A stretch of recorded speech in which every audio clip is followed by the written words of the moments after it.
जी अस्सलाम वालेकुम। एक बड़ा क्रैकडाउन और साथ में ही बाकायदा वो इकामे की पिक्चर और वहीं पर आपको मुखालफा, ये अभी भी मुझे व्हाट्सएप के ऊपर मैसेज आ रहे हैं। मैं व्हाट्सएप नंबर इस वीडियो में भी साथ में आपको दिखा दूंगा।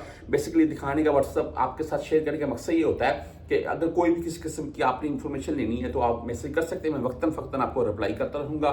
थोड़ी बहुत लेट सवेर के लिए माजरत है। बहरहाल जी, आज से ही ये मामला सामने है। आज से ही ये पाबंदी वाले मामला सामने आ रहे हैं और जहां पर आपको पिक्चर दिखा रहा हूं, बकायदा टैक्सी ड्राइवर हैं या प्राइवेट ड्राइवर हैं या आप सफ़र कर रहे हैं, तो उन सूरतों में आपको रोककर आपके इकामों की पिक्चर और साथ में पूरी तफसील डिटेल, इस चीज़ के ऊपर आपके ऊपर मुखालफा भी आ सकता है।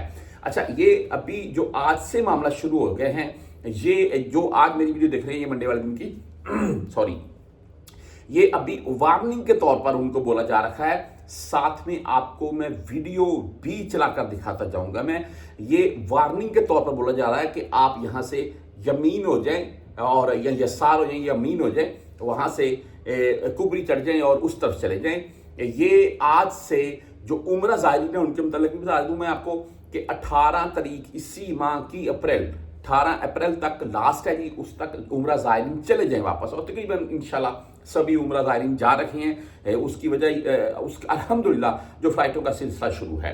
अच्छा, ये मक्का में एंट्री के मामला को लेकर आज से ही जो एक ही दम से क्रैकडाउन वाला मामला शुरू हो चुका है और हर गाड़ी को रोककर चेकअप किया जा रखा है। इसमें अगर आप कोई किसी किस्म की, मैं बोलता हूँ, खिलाफ वर्जी करते हैं, आप परमिट के बगैर इंटर होते हैं, क्योंकि वाज़ह कर दिया गया है कि आपके पास परमिट हो और या आप मक्का के रहायशी आईडी कार्ड वगैरह आपके पास हो मक्का के रहायश का, या आप मक्का में काम करते हैं तो आपके पास तसरी यानी कि तसरी परमिशन होनी चाहिए।